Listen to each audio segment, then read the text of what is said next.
All right, how many of you have read the Harry Potter series? Me. How many of you have read the Twilight series? All right, I've read both growing up, but Harry Potter came out in about 1997, 96, so that's about 6th grade, and I've grown up reading Harry Potter. It's become one of my favorite series. I felt like I've grown up as the characters have grown up in the story. During high school, that's when Twilight came out, and I've read those too, and at first, I liked them. I liked the love story involved, but as the second and third and fourth book came out, I kind of realized that it's not that great of a story plot. And so today I want to compare and contrast Harry Potter and the Twilight Saga and prove to you that Harry Potter is the better story. And I'm going to do that by comparing the plot, the characters, and other tad bit of information. The main plot for all 7 books of Harry Potter is it's Harry's personal struggle with adolescence, growing up, as well as his quest to prevent Lord Voldemort from seizing power in the wizarding world. The plot in all 7 books is unpredictable. There's things that happen in like the 5th book, how Dumbledore dies, and then you find out the background in the 7th book, and you're like, I could not imagine that's why he died, that he planned to die. Harry Potter also teaches us some lessons. That sacrifice is important sometimes. Good triumphs over evil, and never give up, and that death is just another journey and it shouldn't be feared. Now, the plot of Twilight is Bella Swan moves to a new town, and she falls in love with Edward, who happens to be a vampire who drinks animal blood instead of human blood and sparkles in the sun. What kind of vampire is that? She encounters, the usual dangers of the human intertwined in a vampire world.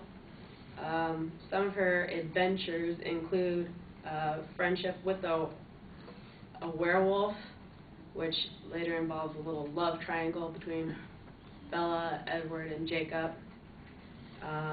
Battle with depression because Edward leaves her and she can't move on. And then an army of vengeful vampires who are just out to kill her because she's Bella. And then she is able to have a half-vampire baby, and then she transforms into a vampire in the 4th book. Now, with the characters in Harry Potter, J.K. Rowling's characters have depth, they're flawed, none of the characters are perfect. They're not only good, they're not only bad, they're both. They're good and bad. They have personality. Harry Potter, he's a rule breaker, yet he's the boy who lived, everybody looks up to him. He has emotional breakdowns, he's moody. He's just kind of a typical teenage boy, besides the fact that he's, the boy who lived. And then Hermione, she's extremely intelligent, but then also she's bossy, and then because of bossy, she can be very annoying. And then Ron, in the 7th book, he ends up walking out on Harry, though he does come back to help out Harry, but it shows that it just shows that he's human and he's afraid, but then he overcomes that and comes back in to help his best friend. And then talking about depth of character, just on one character, the character of Snape. For those of you who've read the 7th book, or have not read the 7th book, his character was in love with Harry's mom, and he's a pureblood. She was mudblood, but that's, not a nice word. And it just shows that he though it seemed like he was a bad guy, giving information to Lord Voldemort, he was on Dumbledore's side to help protect Harry Potter because Lord Voldemort would not spare Lily Potter's life. In Twilight, her characters, you have Edward, the vampire. He's overprotective, has abusive tendencies, stalker-like, he's overbearing. I don't see why girls want this guy as their boyfriend, except for he's supposed to be gorgeous. But that shouldn't be your reason on how to pick a boyfriend, just on looks.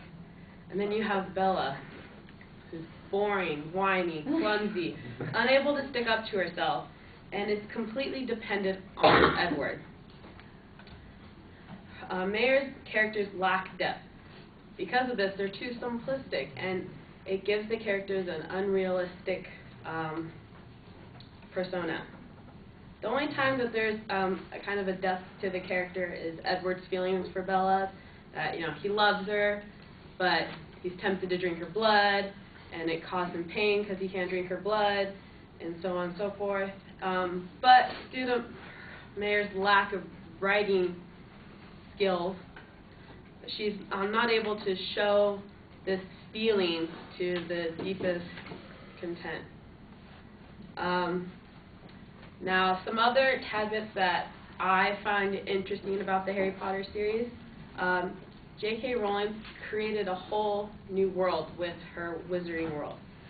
There's Quidditch, there's wizard bands, shops, the ministry, different transportation, special clocks, moving portraits, and then with her creatures, she has like the typical, giants, centaurs, unicorns, and real vampires and werewolves, and then she has hippogriffs, and then dementors.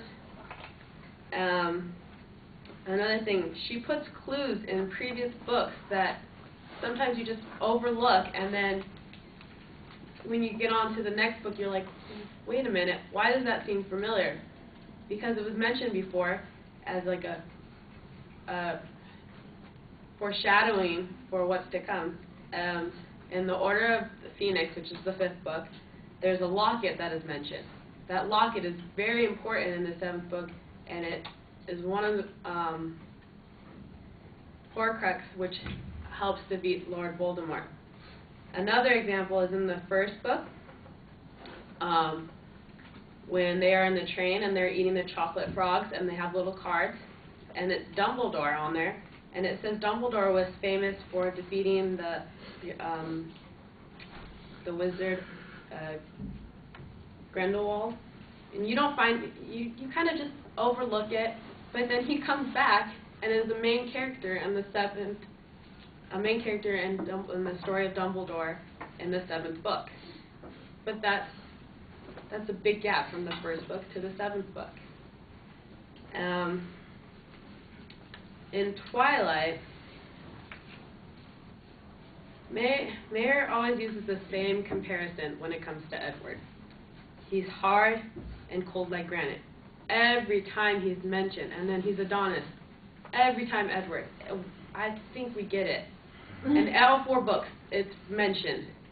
And then it sounds like, and with her writing style, because she's not often a writer, that's not what her job was.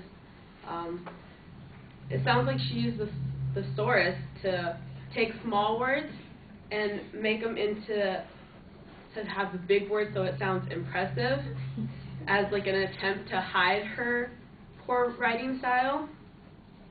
And then with the story, all 4 books, it just revolves around Bella's obsession with Edward. And that gets annoying over time. And then Twilight's also sexist. Bella is always counting on Edward. Edward's going to protect me. Edward's going to do everything for me. And it goes against everything that women have got brought up so we can be equal to men. And then with all the girls falling in love with Twilight, it just destroys that. Now, according to Nevada Sagebrush, which is an online newspaper. Harry Potter sold more than 400 million books and has been translated into 67 languages. The Twilight series sold about 7 million books and have been translated into 37 languages.